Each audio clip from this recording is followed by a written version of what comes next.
እርግጠኛ ነኝ። እኔ ናታን በዚህ ልክ ነው ማውቅሽ። ምንም የምታገኙ እስኪ ለአባትሽ ደውይለት።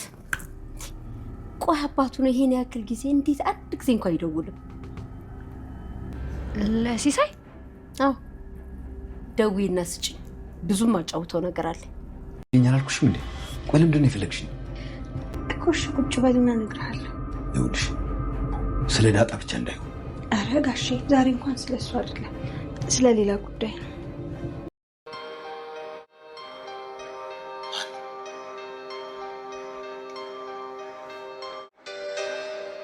እጅግ አጓጊ እጅግ ልብ አንጠልጣይ የሆነው የዚህ መጨረሻ ምንድን ነው? ኤሚን የተደበቀውን ወረቀት ነው ወይ ያገኘችው እያል ሁላችንም ተጨንቀን ነበረ።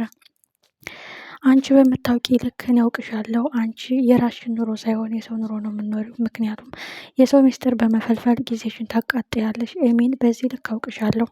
ይህን ወረቀት እያነበብሽው እንደሆነ እርግጠኛ ነኝ። እስኪ የራስሽን ህይወት ኑሪ። ሰው የራሱን ህይወት እየኖረ ነው።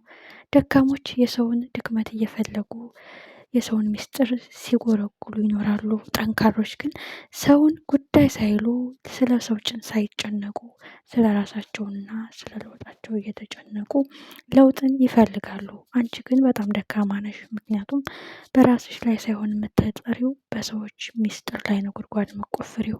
ኤሚን ከስህተትሽ ተማሪ። እኔ በዚህ ልክ አውቅሻለሁ በማለት ናታን እንግዲህ አስረግጦ ነግሯታል። አሁን ትልቁ ጉዳይ ሰላም እንግዲህ ቁርጥ ያለውን ቀን ለመናገር ወስናለች። እሱም ያ ልጁን አባት ማን ነው የሚለው ለጋሽ ደረጀ። ጋሽ ደረጀ ደግሞ ስስብልቴ ደካማ ጎኔ ልጆቼ ትዳሬ ማርትዬ ናቸው። ምክንያቱም በአንድ ቀን ስህተት የሰራው ስህተት የዘላለም ጸጸት ሆኖብኛል። በእርግጥ ዳጣ መፈጠሯ ደስተኛ ነኝ። እሷን ሳላውቅ በመቆየቴ ጸጸታለሁ። ስላገኘኋት ደስተኛ ነኝ። ግን ደካማ ጎኔ አሁን ቤተሰቦች ናቸው። ሚስጥሩ ሲወጣ ምን ይፈጠራል የሚለው ጥያቄ ነው እጅግ አጓጊና እጅግ ልብ አንጠልጣይ የሆነው። ወይዘሮ ማርታም ሲሳይን አባትሽ ጋር ደውይለት የምጠይቀው የማዋየው የምነግረው ጉዳይ አለ ስትልም ዳጣ የትኛው አባቴ ሲሳይ ነው ስትልም ትደናገጣለች። በኋላ ሀሳቧን አስቀይራ ወይዘሮ ማርታ ጋር ቀልድና ቁም ነገር እያደረገች ማዋዛት ትጀምራለች እንድትረሳላት። ትልቁ ጉዳይ ግን ዳጣ የፈራችው ብሎ መፈንዳቱ ብሎ መደፍረሱ ብሎ መጋለጡ አይቀርም። የዚህ ቤት ሰላም ማጣት፣ የዚህ ቤት መበጥበጥ እኔ ነኝ ምክንያቷ። ከዚህ መራቅ አለብኝ፣ ከዚህ ቤት መውጣት አለብኝ እያለ ከባድ ጭንቀት ገብታለች። ናታንም ለዚህ መፍትሄ አይጠፋም፣ ሰው ሁነን ሀሳብ ነው በደንብ መፍትሄ አይጠፋም፣ እናስብበታለን። ሰው ሁነን እንደ ሰው ካሰብን እናስብበታለን። አባዬም ለጊዜው ቢጨነቅም ከአቅሙ በላይ ውጥረት ቢይዘውም መፍትሄ አያጣም። ሰውዬው እኮ አባዬ ነው ሲልም ናታን ያረጋጋታል። ናታንም እንግዲህ እሷን ለማረጋጋትና እዛ ቤት እንድትቆይ እየሞከረ ነው። ብሎ ሚስጥሩ መውጣት አይቀርም። ስለዚህ ሚስጥሩ ሲወጣ ደግሞ አንቺ ጥፋተኛ አይደለሽም፣ ግድ የለም ሰላም ይፈጠራል፣ ነገሮች ይረጋጋሉ ይላታል።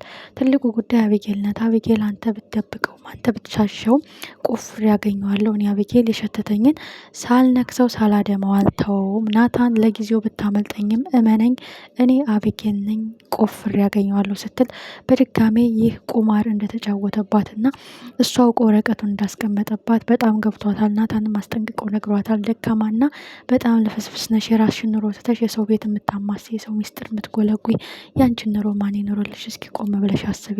ድክመትሽ እዚህ ላይ ነው። ሁልጊዜ እያነፈነፍሽ የሰው ሚስጥር ትጎለጉልያለሽ። ችግሩ ግን የማውቀው የነገረችኝ ሚስጥር የለም ብሏታል። ሰላምዬ ሳሁን ምን ብላ ትነግረዋለች ለጋሽ ደረጀ?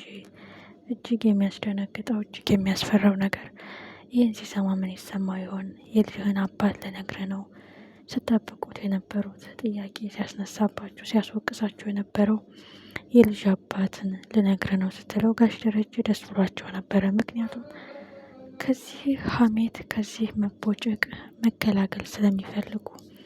ግን የልጁ አባት አንተ ነህ የሚለው ቃል ሲወጣ ምን ይፈጠራል? እጅግ የሚያስደነግጥ ለማመን የሚከብድ አምኖ ለመቀበል የሚያዳግት እንዴትስ ሆኖ የሚለው ጥያቄ መልስ ያጣው መልስ። ሰላም ደፍራ ይህን ነገር ትናገራለች። በእርግጥ ትናገራለች። ለዛ ነው ብቻቸውን ጠርተው ጋሽ ደረጀን እንደዚህ የምታወራቸው። እሷም ተጨንቃለች። ምክንያቱም የዛን ቀን ልጄን ስትጥሉብኝ በቃ አማራጭ የለኝም። አንተም በነገራችን ላይ አውቅ አይደለም ማርትዬ እያልክ በስካር መንፈስ ስለነበርክ አጋጣሚውን ተጠቅሜበት ነው ብትለውም አምኖ ለመቀበል የሚያዳግተው ጉዳይ ነው። እጅግ አሳፋሪ ነገር ነው የሚሆንበት። ምክንያቱም ብሎ የልጁ አባት ሞቷል የሚባል ሀቅ እንኳን ቢወጣ ዲኤንኤን ይመርመር መባሉ የማይቀር ጉዳይ ነው። ጋሽ ደረጀ ደግሞ እውነታውን እያወቁ የዳጣ ነገር ሲያስጨንቃቸው ሌላ ተጨማሪ ምን ይፈጠር ይሆን? ሁላችንም በጣም በጉጉት እንጠብቀዋለን። እጅግ አጓጊና እጅግ ልብ አንጠልጣይ እንደሆነ ቀጥሏል። እንግዲህ ጋሽ ደረጀ ይህን ጉዳይ ሲሰሙ ምን ይሰማቸዋል? ምን አይነት አጣብቂኝ ውስጥ ይገባሉ? ምን አይነት እርምጃ ውስጥ ይገባሉ? አሁን ወይዘሮ ማርታ የዳጣን አባት የት ነው ያለው ሲሳይ እኔ ራሱ ላናግረው ፈልጋለሁ እያለች ነው። እንግዲህ ዳጣ በየትም ብላ በቀልድም በቁም ነገርም አድርጋ ሸውዳታለች። ግን ምናልባሽ ደረጀን እስኪ የሲሳይን ስልክ ስጠኝ ብላም ልታናግረው ትችላለች። ጋሽ ደረጀ ምን ይወጣቸው የሆነ እጅግ የሚያሳዝነው ጉዳይ ሁለተኛው ልጅም ያንተ ነው የሚለው ቃል ሲመጣ ሰላም ጋና ደረጀ ጋር ምን አይነት ግብግብ ይፈጠራል? እንዴት እሱ ነው የሚለው ነገር በእርግጥ ያሳምነዋል። እኔ ሰክሬ ከሆነ ራሴን አላወቅኩም። ስለዚህ አንቺ ደግሞ አጋጣሚውን ከተጠቀምሽበት ትክክል ነሽ ማለት ነው። ስለዚህ በራሴ ነው የምጸጸተው፣ በራሴ ነው ጥፋቱን የማደርገው፣ በአንቺ አይደለም። ግን ትልቁ ጉዳይ የዳጣ ጉዳይ አላልቅልኝ ብሎ እውነታው አልፈነዳ ብሎ ጨንቆኝ ሌላ መዘዝ መምጣቱ እጅግ ያሳዝናል። እና ወዶችዬ እንዴት አገኛችሁት? ሁላችንም በጉጉትና ልባችን አንጠልጥለን ነበረ እየጠበቅ ነው። በጣም የሚያሳዝነው ጉዳይ ሰላም እውነቱን ልነግር ነው ጋሼ ስትጠብቀውና አንተንም ስምህን ሲያስጠፋ የነበረው ለስሙ ከድር ቤት ሂደህም እንግዲህ ከአንድ ቤት ሁለት ሚስት ተቻለ ወይ እያለህም በቀልድ የነገረውን ነገር እንቅልፍ አሳጥቶት ሰላም ነስቶት ነበረ። ጋሽ ደረጀ እየቆየ የሚመዘምዘኝ እየቆየ የሚጠዘጥዘኝ እኔ የፈራውን ነገር ደርሷል ያለውን የፈለገውን የልጁን አባት ሊነግረው የነበረው ሰላም ይህ ጉዳይ ደፍራ ትነግረዋለች ወይስ አትነግረውም? ሁላችንም በጉጉት ነው የምንጠብቀው። የተከበራችሁ ውድ ቤተሰቦች ለምታበረታቱ ለምታግዙኝ ሁላችሁም ቴንኪው ላለው ቀጣይ ክፍል ሁላችንም በጉጉት እንጠብቀዋለን።